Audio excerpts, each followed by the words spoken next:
Sir अब gall bladder stone suppose किसी को थ्रू अल्ट्रासाउंड डिटेक्ट हुआ है तो उसके बाद नेक्स्ट स्टेप क्या होना चाहिए सर? देखिए आपने बहुत कि हम इन्वेस्टिगेशंस कराते हैं पेशेंट की कॉर्पोरेट चेकअप में और अल्ट्रासाउंड में गॉल स्टोन निकल आते हैं। एक तो ये स्पेक्ट्रम हो गया और दूसरा ऐसा है किसी को पेट में दर्द हुआ तो अल्ट्रासाउंड कराया तो उसमें गॉल ब्लैडर स्टोन निकला तो फिर वो कंफ्यूज होते हैं कि क्या किया जाए। तो हिंदुस्तान में तो आप जैसे ही किसी को बताएंगे तो I think it is much better that you go and meet your doctor. Doctor आपके क्लिनिकल इवैल्यूएशन करेगा, आपके सिम्टम्स को डिस्कस करेगा। सर हर पेशेंट को क्या है रोबोटिक सर्जरी कराना जरूरी है इसमें गॉल स्टोन में? ये वो कहते हैं ना कि हर बारी जब laparoscopy is also a tool to do surgery, तो हमें हर टूल को बहुत एक क्या कहते हैं इवैल्यूएशन करके करना चाहिए।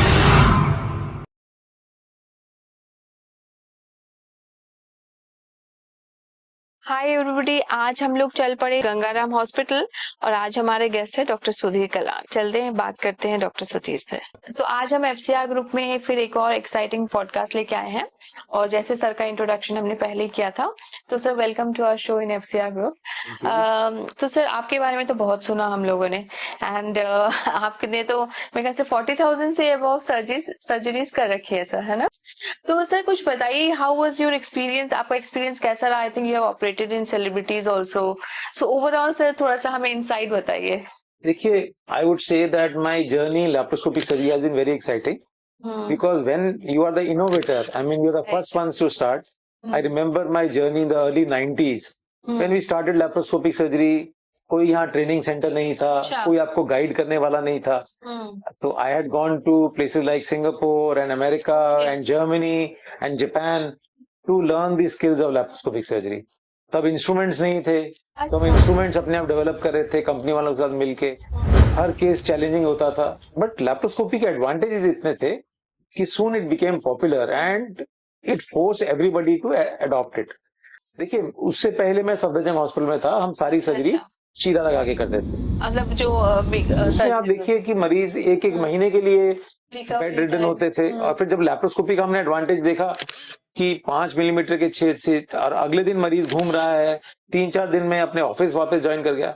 सो that is the reason that gall bladder surgery, जो पहली लैप्रोस्कोपिक सर्जरी थी वो गॉल ब्लैडर सर्जरी थी, कि इतनी पॉपुलराइज हो गई कि within a decade it became the gold standard. That means everybody started doing it and patients demanded it. तो it was a demand driven surgery.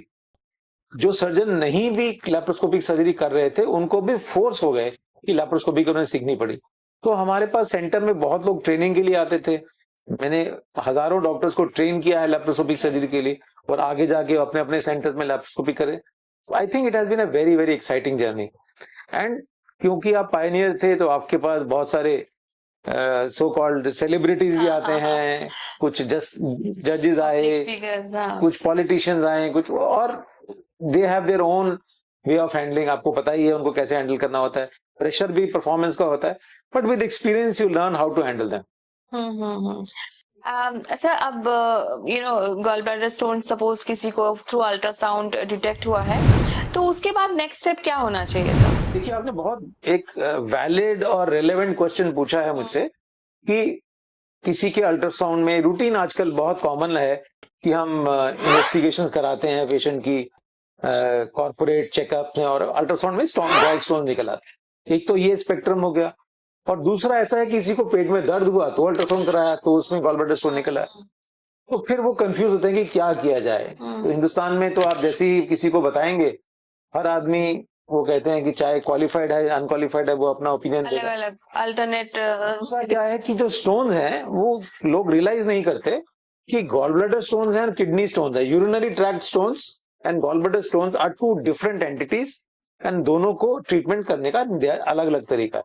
देखिए, अगर गुर्दे में पथरी है तो हमारे पास ऑप्शंस हैं कि हम उसको क्रश कर सकते हैं, जिसको लिथोट्रिप्सी बोलते हैं, या कुछ डिसोल्यूशन थेरेपी दे सकते हैं या फ्लूइड बट इनटेक बढ़ा सकते हैं। कि छोटे छोटे पत्थर हैं, कई बार वो पेशाब के रास्ते नेचुरल ऑरिफिस के थ्रू बाहर आ सकते हैं। बट गॉल ब्लैडर स्टोन्स जो होते हैं वो कहीं ना कहीं गॉल ब्लैडर में बन जाते हैं, तो that gall bladder becomes non functioning and they produce lot of problems. तो अगर आपके गॉल ब्लैडर में स्टोन्स हैं, आप यंग हैं, मल्टीपल स्टोन्स हैं या बहुत बड़ा स्टोन है और इम्पैक्ट हो सकता है, I think it is much better that you go and meet your doctor. Doctor आपके क्लिनिकल इवैल्यूएशन करेगा, आपके सिम्टम्स को डिस्कस करेगा, आपकी लिवर फंक्शन टेस्ट की रिपोर्ट्स को देखेगा, फिर अकॉर्डिंगली एडवाइस करेगा कि सर्जरी करनी चाहिए कि नहीं. देखिए, हमेशा सर्जरी में या जिंदगी के किसी पहलू में एडवांटेजेस और डिसएडवांटेजेस को बराबर से व्यू किया जाए कि इसका क्या एडवांटेज है, क्या एडवांटेज नहीं है.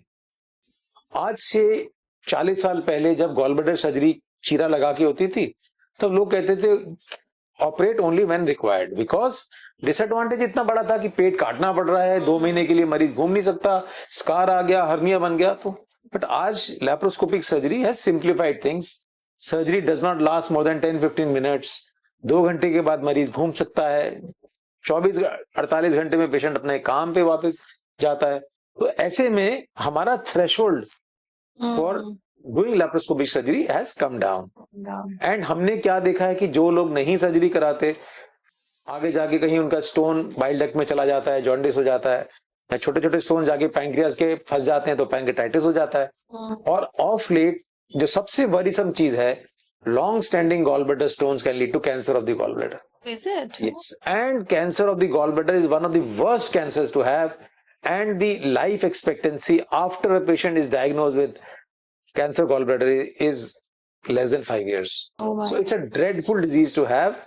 So one must be very, very careful. And we should not, if you are diagnosed with gallbladder stones, Yes. you must go and visit a doctor and talk to him. और अगर surgery नहीं कराते तो कम से कम regular checkup जरूर कराइएगा. जरूर जरूरी है. सर, हर पेशेंट को क्या रोबोटिक सर्जरी कराना जरूरी है इसमें?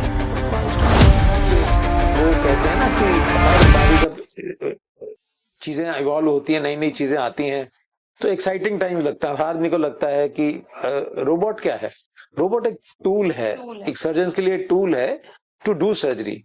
Laparoscopy is also tool to do surgery. तो हमें हर टूल को बहुत एक क्या कहते हैं इवैल्यूएशन करके करना. बिकॉज रोबोट में सबसे बड़ा प्रॉब्लम क्या है हिंदुस्तान में है कि a very big cost is involve. तकरीबन आपको मोटा मोटा बताऊं तो 70-80 हजार से लेके 1 लाख रुपए तक एक्स्ट्रा कॉस्ट पेशेंट को पड़ता है. और a country like ours, India, हमारे लिमिटेड रिसोर्सेज हैं. People are spending out of pocket. Insurance बहुत कम क्लियर करता है. तो उसमें एडिशनल कॉस्ट हमें एक रिस्पॉन्सिबिलिटी से, जहां पेशेंट का फायदा हो.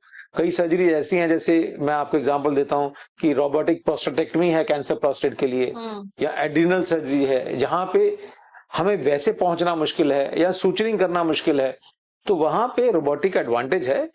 बट क्या हुआ है कि लोगों ने अब छोटी छोटी सिंपल सर्जरीज के लिए रोबोटिक यूज करना शुरू किया है, कॉस्ट बढ़ा दी है. तो दैट आई थिंक कहीं ना कहीं एक mature, I would say a mature surgeon knows where to use and where not to use, है ना. और ऐसा नहीं है कि रोबोट से ही आपके आउटकम बढ़ जाएंगे. वो कहते हैं fool with the tool is still a fool. जिसको नहीं आती सर्जरी, वो उसको 4 रोबोट दे दोगे तो भी नहीं अच्छा करेगा. हाँ. तो ये आई थिंक बहुत इंपॉर्टेंट है कि आप किस केस में क्या चीज यूज कर रहे हैं. आप हॉस्पिटल, गंगाराम हॉस्पिटल, हमारे पास 2 रोबोट हैं, हमारे पास लैप्रोस्कोपी का सारा इक्विपमेंट है, हमारे पास 3D लैप्रोस्कोपी है. बट इसका मतलब नहीं कि हर केस में हम रोबोट यूज कर रहे हैं, हर एक में 3D यूज कर रहे हैं. आपके रिसोर्सेज लिमिटेड हैं. आप देखिए कि किस मरीज को किस रिसोर्स की जरूरत है और उसके best outcome with reasonable cost किस में आएगा. उसमें आएगा. तो ये बहुत इंपॉर्टेंट है. बट वही है सर, लोगों को सही सलाह नहीं मिलता है और कई बार ऑल्टरनेट मेडिसिन या जो भी हो डिले करते रहते हैं. तो ये भी एक नहीं, वो आपकी बात बिल्कुल ठीक है कि I understand the problem that patient. And क्या है दूसरा कि आज की डेट में जो इंटरनेट पे इंफॉर्मेशन है वो सर हर कोई बोलने लग गया. इवन आप मेडिकली हम ना मेडिकली क्या बोलते हैं हाँ. कि आपको जो इंफॉर्मेशन मिली है उसका लेवल ऑफ एविडेंस क्या है, किसने बोला है, क्या एक इंडिविजुअल ने बोला है, क्या एक इंस्टीट्यूशन ने बोला है, क्या किसी सोसाइटी ने बोला है. आई थिंक आज आप भी कुछ भी लिख के डाल दीजिए, कल को कोई भी पढ़ लेगा. तो that doesn't mean that is the gospel of truth. So I think it is very important that patient should also know the recommendations which are given by a society, let's say the Surgical Society of India or the American Surgical Society or the European Surgical Society. आप उनको weightage दीजिए, उसमें पढ़िए. But normally किसी ने ऐसे blog करके किसी ने डाल दिया है कि ये दवाई ले लीजिए, ये आयुर्वेदिक अच्छा है, ये होम्योपैथिक अच्छा है, या हमारे यहाँ तो अजमेर बाबा में जी वगैरह हाँ, है काफी। दिए वाले बाबा जी हैं, वो दिया लगा के उसमें पत्री हाँ, निकाल उसमें देते पत्र हैं। हाँ, निकाले ऐसा देखा है बेटा, मैंने ऐसा यूट्यूब ऐसा में। तो सब, so we have to be very careful because information is a double edged sword. फायदा नुकसान सब कुछ इसी सब में कुछ है। है एंड सर रीचेबल है ना, कोई भी अपलोड कर देता है वीडियो। और पेशेंट गलिबल है। देखिए क्या होता है कि आप गलिबल मतलब क्या हुआ कि आपने 10 लोगों से इंफॉर्मेशन ले ली, फिर जो आपको सूट करता है, जो इजी है, वो आपने वो एक्सेप्ट कर लिया। ये तो इजी मेरे घर के पास है और डॉक्टर साहब ने बोला कि टेस्ट कराओ, ये कराओ, सर्जरी करनी पड़ेगी, उसमें कॉस्ट आएगी, और बाबा जी ने बोला कुछ नहीं करना, 500 रुपए में दिया लगाओ, पत्थर बाहर आ जाएगा। तो कह के बाबा जी ज्यादा अच्छे हैं। तो कहीं ना कहीं I think that is very very important. Okay, sir, thank you for your time today. And it was wonderful talking to you. Thank you. Thank you.